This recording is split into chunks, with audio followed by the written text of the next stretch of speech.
Alright, joining me now, gang, as promised, here inside the Asylum from Boston area's own Mongrel, Adam Savage, guitar player of Mongrel, on the phone now here inside the Asylum. Adam, how's it going, brother?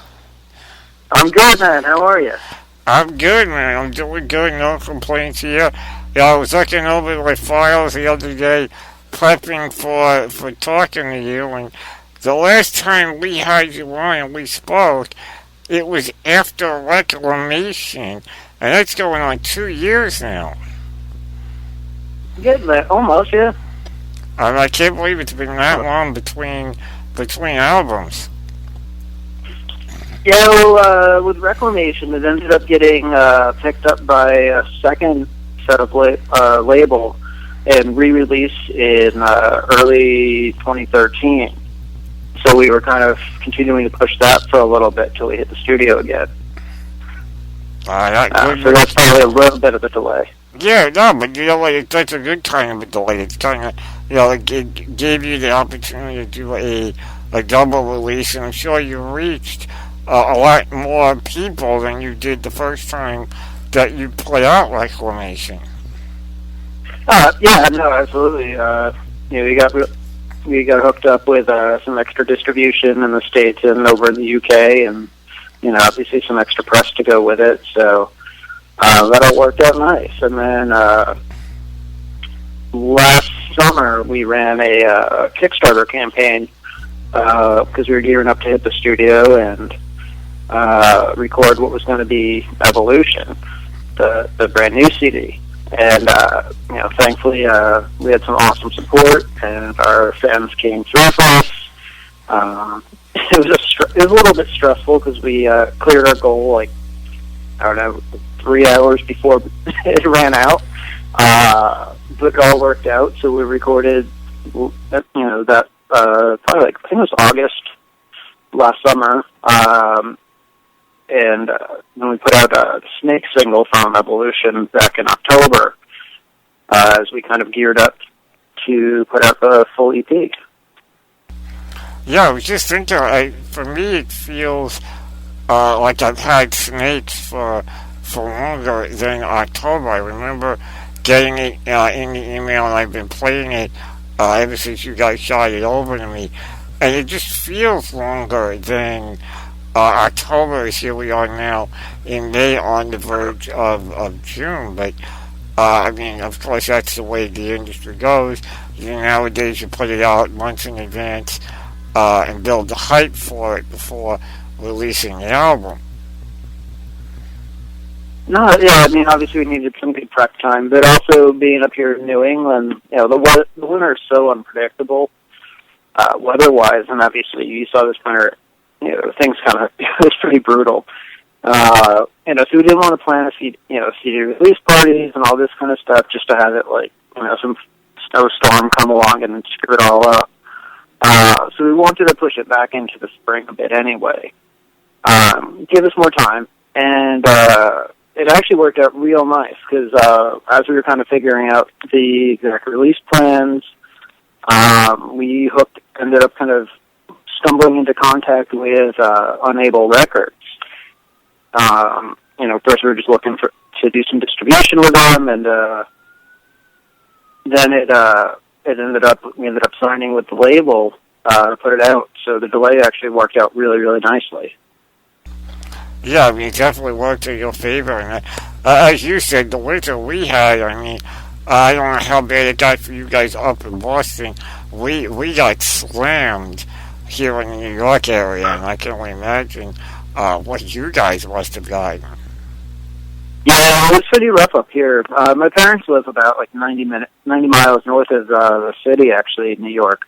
So I heard all winter about the shitstorm you guys had as far as weather. Yeah, shitstorm is an understatement with the way things got. For a while it felt like the animated movie Ice Age. It's like, where's Sid? Where's Sid and Manny and all of them? Exactly, it was crazy. But no, so the weather's warm, the CD's coming out, and life is good.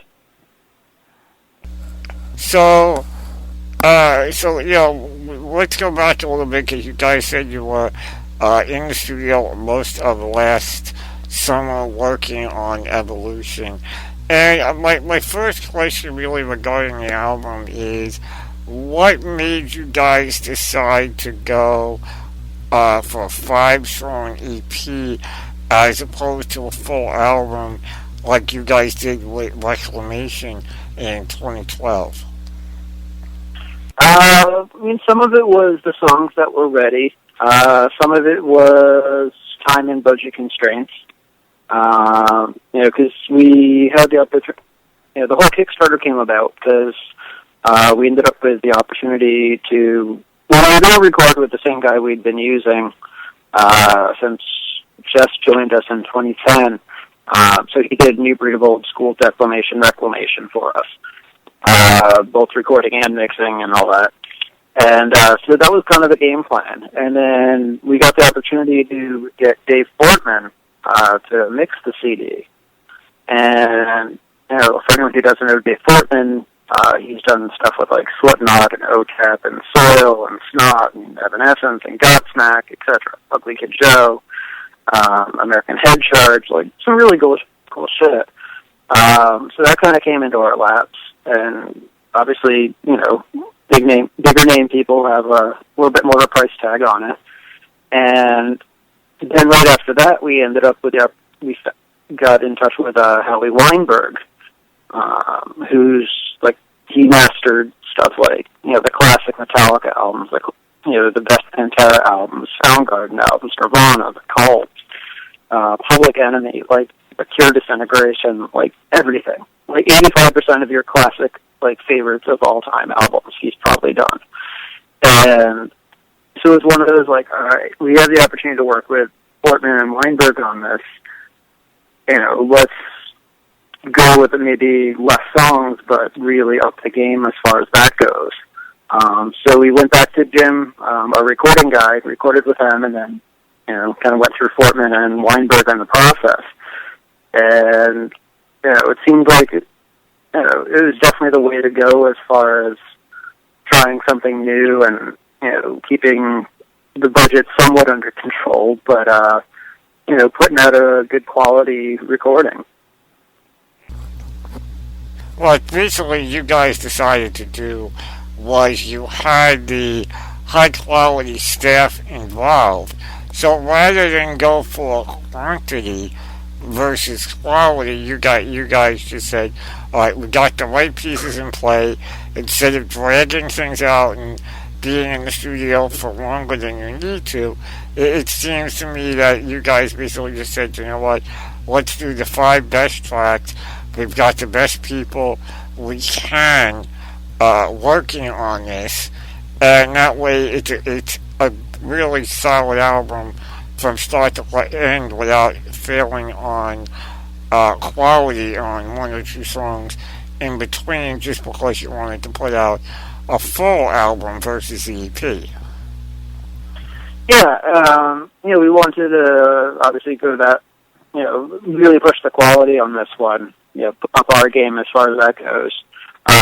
We've loved all our work with Jim. We're not, by any means discrediting him. I mean, we still work with him on this. He's kind of, our studio. He's the one who keeps us sane and gets the best out of us in the studio. So, but we figured this way, see how this goes and how it works, and we can always try to follow it up with some more, a little bit down the line. And also in this day and age, like with the kind of the iTunes single download kind of thing, it's harder to sell CDs, and it makes it a little bit more affordable package for the fans. And it also allows us to do multiple releases and, kind of keep people engaged and keep new stuff coming out, rather than kind of blowing everything in one shot, and then having it be another something, so we have something else. Yeah, I remember you joking when we spoke about Reclamation, that you said the album that would follow that would kind of be your Chinese Democracy, because there was so much still that you like put away that didn't make it on Reclamation. No, absolutely, absolutely. And I think it'll all tie together when we get the next piece out. We're already in the writing stages for whatever the next release is going to be, whether it's another EP, probably be another EP for the next time around as well. But it'll I think it'll tie together nicely with Evolution, and kind of, on the order of how like System of a Down did Hypnotize and Mesmerize as kind of a split up package. I kind of think it's going to be on kind of follow those lines a little bit.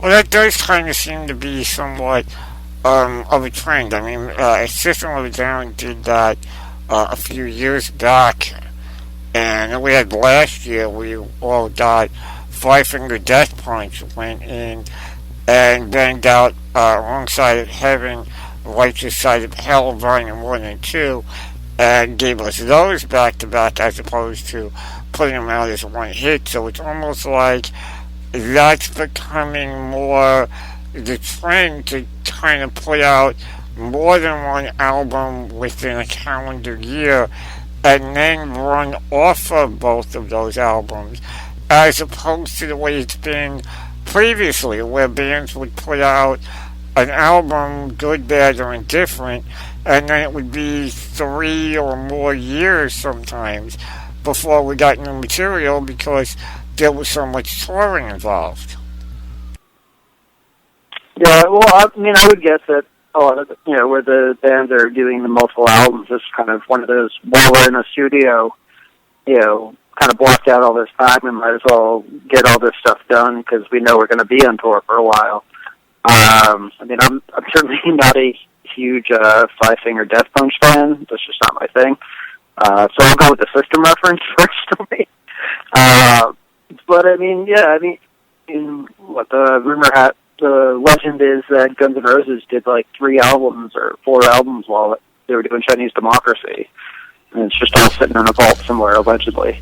Yeah, I mean, that's the biggest rumor, is that there's, even Axl himself has put it out there and said he's got 3 albums worth of recorded material, and what we got on Chinese Democracy was only a taste of what was actually put away, and as you said, that's kind of the rolling legend and rumor in regards to that. Who knows? With Guns N' Roses, you never know what the fuck the truth is. Yeah, I know. I mean, I'll bring up a good one with regards to the truth of the band. I don't know if you watched. Did you watch the Golden Gods Awards at all? I watched some clips of it and read some reviews online, but I didn't actually watch the whole thing. Okay, well, what most people that watched it this past weekend on VH1 Classic won't know is that when they did it live, there was a good half hour to 45 minutes between Axl accepting the award and Guns N' Roses actually performing. So, I mean, there goes another secret. I mean, if you saw it live, you know. If you didn't see it live and you've never seen Guns N' Roses live, you don't know that Axl makes everybody wait till it's totally perfect. So. See, but actually on the award show, from what I read, it was actually the tech crew and production stuff that was delayed. It wasn't actually Guns' fault that time. Well, that actually wouldn't. Surprisingly enough. Yeah, I mean, surprisingly enough, it wasn't actually their fault this time. Yeah, for what they wanted to hold up. It wouldn't surprise me because as I watched it live, for those of you who saw it over this past weekend, it did air live over the internet via the VH1 app about a month ago.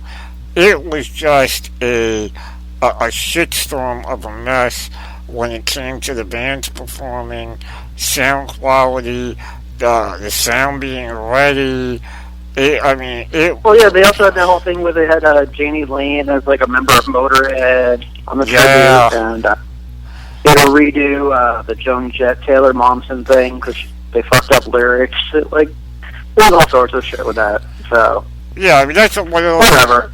Right, like, it's. We still got to see Axl play with Duff again, so that's all that really matters. Exactly. We got the closest we were going to get to a Guns N' Roses reunion, shall we say, at the Golden Gods, regardless of all the technical errors that there were. Like you and I both know, when you're doing a live show, nothing ever goes perfect. Exactly. There's always, that's what makes the excitement of it being live is the chaos factor playing in. Always. It's never quite predictable. No, it makes things interesting and keeps the audience on their toes and gets everyone geared up and ready to go. Is what it really does. Exactly. On the phone with me still, Adam Savage of Boston areas of Mongrel, in case you guys are tuning in a little late. Back to Evolution for a sec. How was the writing process this time around going in, considering, as you said, you guys chose with the way the media is going more towards the iTunes way of selling things and everything going that route, even though I'm an old fogey, give me an old full-length CD any day of the week. Was the writing process any different for you guys going in and going, all right, we're going to do these 5, as opposed to saying, all right, we have to have 10 or more ready to go? No, we don't usually feel the need to overwrite for the studio. The writing process this time around was a little different, though. Not necessarily because of just how we wanted to sell it or any of that kind of stuff. It just kind of the band of part of the name for it came about because the band has evolved. Since we recorded Reclamation, Hoagie, our drummer, came on board right around actually the release of that. And then a year ago this winter, our bass player Blue came into the fold. And, it's really kind of brought the dynamics of the band to a different level. And, Blue actually contributes riffs and writing. We're writing much more collaboratively now than we ever have. Actually consumed on the Evolution CD is actually lyrics Jeff had sent me a while, before I even really started writing the song. She'd sent me a set of lyrics, be like, hey, hold on to these for me. Because she can lose things. So she sent them to me to hold on to, and I was playing around. I had this kind of song emerging, and I was like, wait, I think it's something from Jess that would go awesome with this. So next practice brought it together, and then we worked out the bridge section together at practice with everybody, and a lot of it all really kind of came together a little bit more organically as a whole. For Oxygen Mask, I'd have the riff and the chorus progression sitting around for a little while, and but it just never really went where it needed to. And so I was screwing around with it one day at practice, and Blue came up with the bass line. And it just really made it something to that next level, made it special. So that's kind of where that kind of brought back into the fold. Over and over, Blue actually wrote the main riff for that song. He was just kind of, he started jamming on the main riff at practice. I was like, holy shit, what is that? And that kind of just evolved from there. It really was a much more collaborative process this time than in the past. And the stuff we started writing already going forward is even more so. So it really is the band evolving at this point. And, I feel kind of the timing is just all, going with these, kind of more established industry people working on the record and everything. It all really just comes together. Well, you guys also, I mean, I've been lucky enough to know you guys for quite a time now, and been able to play you guys on almost a regular basis over the years.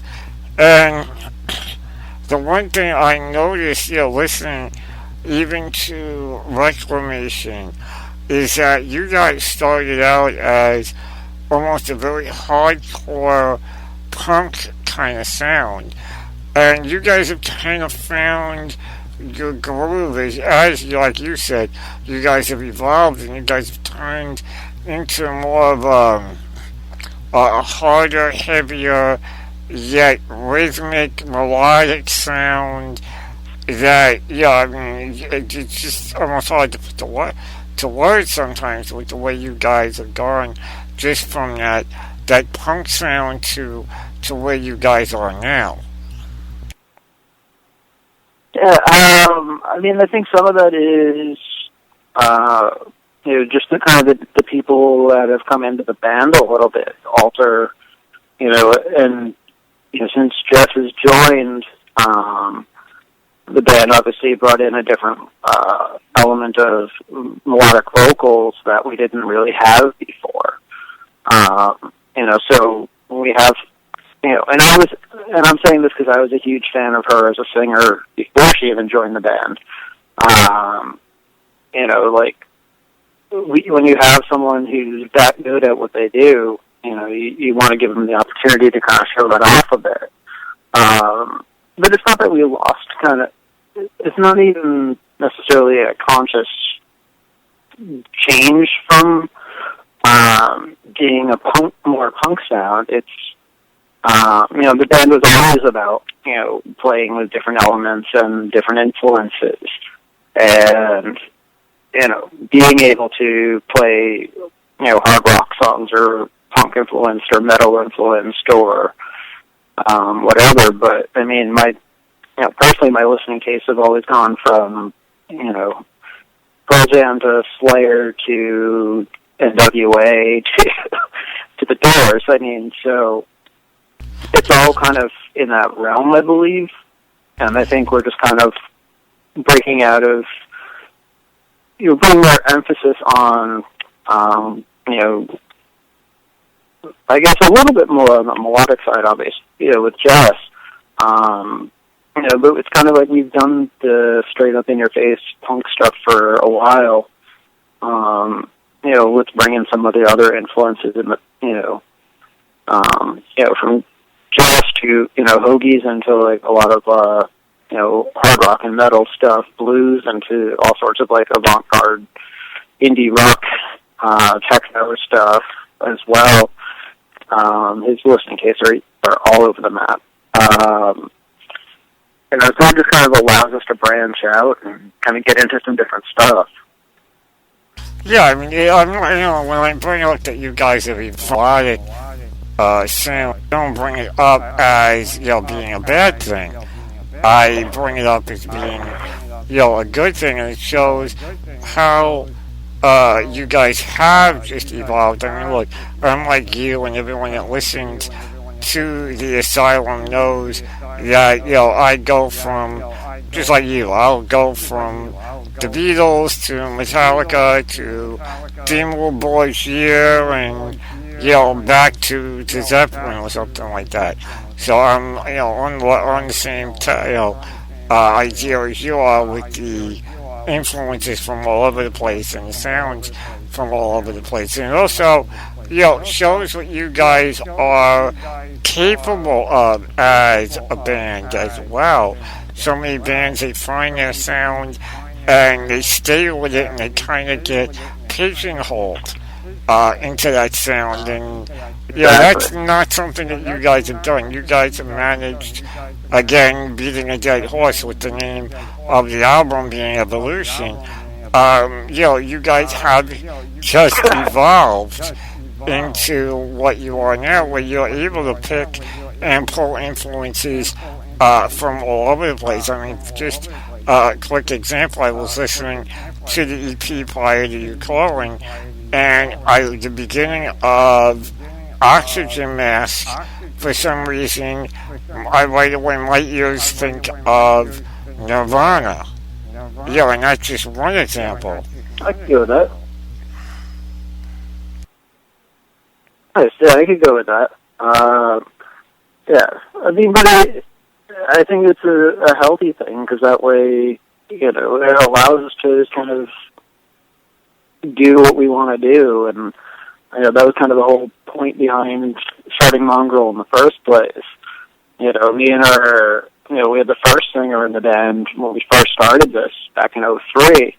It ranged everything from, we had almost like a swing song, to like power ballad, to thrashy stuff, to covers of Body Count's Cop Killer, back in '03. So it just, I think it's healthy to let people, especially with the crew we have right now, and everyone's really into contributing and being a part of the songwriting process, which in the past wasn't always the case. I think I'm real happy with seeing the evolution of the band, and I've seen you play this for years now, and I think it's perfect.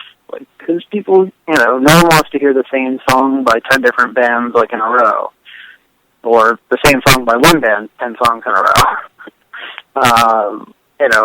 I think being able to have that diversity in it is kind of what helps set us, I would like to think, help set us apart from some of the pack. Yeah, it definitely sets you guys apart from, everyone else. Especially when you look at some of the bands that are out there now. There's so many bands that you go, okay, you gotta look at your display of your whatever it is you're listening to, your iPhone, your computer, to almost say, okay, well, who is it? Because there is no real overall distinction between some of the bands today, and you guys managed to do that with Evolution, and I definitely stand out, in regards to being what you guys are about, especially for those of you that are long-time Mongrel fans and have, in fact, seen the band evolve into what they are now. Absolutely. So I want to ask, because I know I recognize the artwork on the album cover to a good buddy of mine, Joey James, and he's just a phenomenal artist. People don't even realize it. There was a thing, I don't know if you saw it last week, he's got some shirts of some 80s pop music icons that he's done up as a metal kind of t-shirt. He's done a Phil Collins, an Annie Lennox, a Celine Dion, and only a few people have them because they're only available through him directly, and it was on Loudwire. People are like, I want these shirts, where do I get them?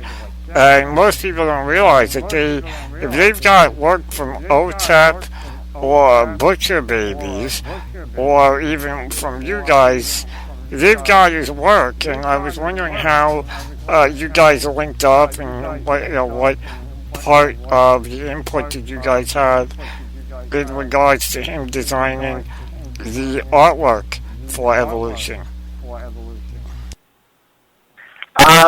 Well, we've kind of caught on to Joey's stuff from his work with OTEP. I follow her stuff online, and one day she had posted some of her new merch art and stuff, and tagged him in it, and I was like, "Holy shit, he's good!" Like, I love what he's doing. So I reached out to him, and we connected, and he started doing some art for us. And first he did what became our Decade of Defiance shirts. He did a revamp of our logo, and like, you know, and our fans like hugely responded to his style on the merch and everything. So we wanted to bring him in for the new CD as well. But yeah, I mean, he's done what, Typo Negative, Biohazard, Life of Agony, you know, now Butcher Babies. Like, he's phenomenal. Like, I can't say enough good stuff about his artwork. Yeah, and I definitely consider us very lucky to have been able to work with him. But yeah, so with Evolution, we kind of wanted a little bit of kind of a propaganda poster vibe with it, and you know, just kind of let him run with it. And he came back with, you know, this kind of like more almost humanistic kind of dog version of our logo, and it was just badass from the get-go. I mean, he's so talented. Love it. Just say like, "Here, do what you want." You know, I trust you. You're going to be amazing. And actually, I was lucky enough when we saw OTEP when we last played with her last fall. Actually, she had the Indian War Chief kind of skull T-shirts, and you know, so I bought one just because the artwork was so phenomenal on it. And actually, we got real lucky, and Joey put up the original painting of that for sale, and it's just a friend of mine got it for me for my birthday, so I had like the original of that. I was psyched. Oh, yeah, that's awesome. It's very rare that you have the opportunity to get the original artwork of a shirt that you own. Exactly. I mean, he's just like, I really just can't rave enough about him. And actually, he's coming out to our New York show June 7th at the R Bar. So it'll actually be the first time we're going to meet face to face with Joey, and so that'll be real exciting for us. Oh, you guys ever met face to face yet? No, it's all been over email. Oh, okay. And Facebook and shit. So like, we've never actually met. So I'm really excited. Yeah, he's really, really good people. I am very, very lucky to be friends with Joey and get to hang out with him, being here in the New York area. And again, if you're wondering about his work and you're going, where do I find it? Again, if you have anything from Mongrel from the last year or two, including their new album, Evolution, you have his artwork. Butcher Babies, Type O. If you have anything from OTEP, I mean, albums, shirts within the last, I'd say 10 years, I believe, are all done by him. So, I mean, he's just an amazing artist. We are actually very lucky. He, the Rock Against Dystrophy logo, he revamped it for us about a year ago, and people are just in love with the new logo. He's done a secondary logo of it for us that we're probably going to release as a shirt this year. I mean, I'm just blown away by the fact that you can just give him a really just a gray area, give him one or two ideas of what to do, and he just runs with it and puts out just amazing stuff. Oh, God, yeah. I actually saw the picture online of Phil and Selma wearing one of his shirts. Yeah, that one just went up very recently. That is of a Peter Steele Type O shirt. That was done just for friends and family of Peter Steele.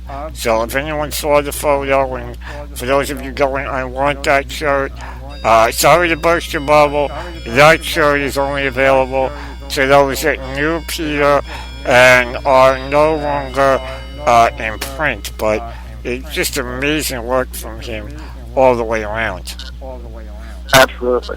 Absolutely. So, I mean, that was just kind of like the final piece of the puzzle for Evolution. I mean, you know, when you get, you know, the studio guy you love working with, you get Dave Fortman, who's done all sorts of great albums, mixing, Howie Weinberg, who's done even more amazing albums, mastering, and then you get Joey to top it all off. It's just kind of one of those things where, like, this is fucking amazing. Like, as an artist, you're just psyched to be a part of this project. So you got evolution.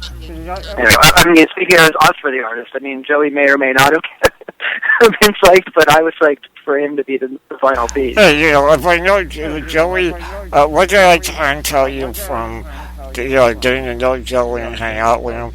Joey is a very humble person. He's not really one of those people that's going to stand there and go, I did, walk around a concert and, grab people and go, the shirt you're wearing? I did the artwork. He's not one of those types of people. He's very humble in what he does. And the key thing is, he enjoys, as any artist, musician, painting, as Joey does, you gotta love what you're doing for it to really, really be as good as it is. Absolutely. So you guys got Evolution up on iTunes as we speak. What are the plans now for you guys? I know you guys are coming in to my area June 7th, playing R-Bar with Pac Nation, down by my Sings and several other bands. What else have you guys got lined up now that Evolution has finally been released to the masses? Yep. Just came out on iTunes. It'll hit every other the online distributors and select stores on June 3rd. We've been starting up the radio campaign for it. We've been it just Over and Over was just is on the the cover mount CD that came out with a new issue of Terrorizer over in the UK. The feedback so far has been awesome on it. So we're playing New York as the official release party on the 7th. Then we're doing a benefit concert for the Dana-Farber Cancer Treatment Center up in Haverhill, Mass. June 21st. We're playing a big festival show in Rhode Island, June 28th. We're playing a big local festival up in Salisbury, Mass. on July 26th.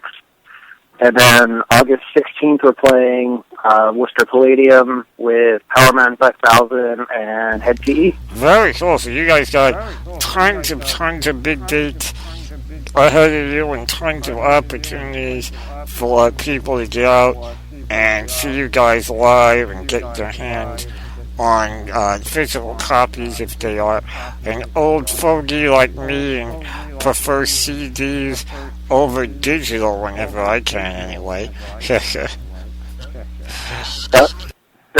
the same way. There's some stuff that I just can't get my hands on physical copies, or I'm just too impatient, so I'll get it digital. But actually, even then, if I really love it, I'll probably, even if on those places I really love it, I'll probably still buy another physical copy. But for people who want physical copies, it'll be online at Amazon.com as of June 3rd. It'll be on. We are doing a pre-sale of the physical copies right now at mongrel.bandcamp.com. So over on our Bandcamp site, or you can get to that through mongrelband.com. And there definitely is a physical option available. It's not just going to be downloads. Very, very cool. Like I said, I'm an old folk. I've actually been lucky enough. I've tracked down the original Quiet Riot albums, the first two with Randy Rhoads on CD on eBay. I got lucky and snagged those on eBay, and I'll search for a physical CD any day of the week. The only time I go for the digital download is if I'm in dire need of it for airplay here inside the asylum. Or in the case of you guys, you sent me over the digital knowing that I would want to get it out to the masses as soon as possible. And I appreciate you guys getting it over to me early before we even released. No problem, man. It's like you've always been so supportive of us. We wanted to make sure you got it nice and early. But I'll certainly get you a physical copy of the CD, not a problem. Awesome, man, awesome. I'm gonna try to make it to that show on the 7th at Arbor. I can't make any promises at the moment. I'm gonna try to get there. But to everyone else listening, if you're in the New York tri-state area, June 7th, the Arbor in Manhattan. Look it up. It's in the Bowery. Very easy to find. Make sure you get your asses there and see Mongrel live. Have a little show a little love for our Boston friends who their hockey season ended earlier than they wanted. And I had to get that in there. Beautiful. I have no problem. I don't care about sports, so go for it. I didn't know if you worried, so I said, let me get my chance in there just in case. It's all love. I love hockey. Everyone knows Rangers are my team. I would have loved to see us in Boston go at it, but as of the moment that you and I are speaking, the Rangers are getting payback for the Bruins against Montreal. So we got you guys covered. Well, thank you. All right, man. Listen, I don't want to hold you too much longer. What should I play going out? I got the whole EP. I love it. I played a few songs from it already. What song should we play as I send you off for our time here? Well, why don't we go with the album, the closer on the CD? Let's go with Over and Over. All right, great. And before I go into it, is there anything about it, when during the writing, or anything about it that you want, backstory behind it that you want to share, or? Let's see. Well, writing-wise, like I said earlier, Blue kind of came up with the riff for the song, the main verse, and then I kind of had a chorus part that I thought would go, just kind of work really well with it. But it's definitely quickly become a fan favorite live. We've been playing it out for a little while just because we were so excited about it. And, we recorded end of last summer, so we didn't want to just kind of sit around and not play some new stuff. And it's really just become the perfect closer for the set. People singing along before the recordings came out. And, it's just a good, powerful song to go out with. It's a little more of our metal-y side, which is cool. We like to show that here and there. But as far as the storyline, I'm real proud of some of the lyrics in it. I think they take a little bit of a different spin on the dealing with people's bullshit. But so hopefully people are paying attention and appreciate some of the subtleties in it. Awesome, dude, awesome. As always, Adam, great talking to you. As I said, everyone get on out there and see Mongrel when they come to a town near you. Evolution, available now on iTunes. Get your copy now, or be an old fogey like me, wait for the CD on June 3rd. Either way, go check it out. Right now, Over and Over from Mongrel.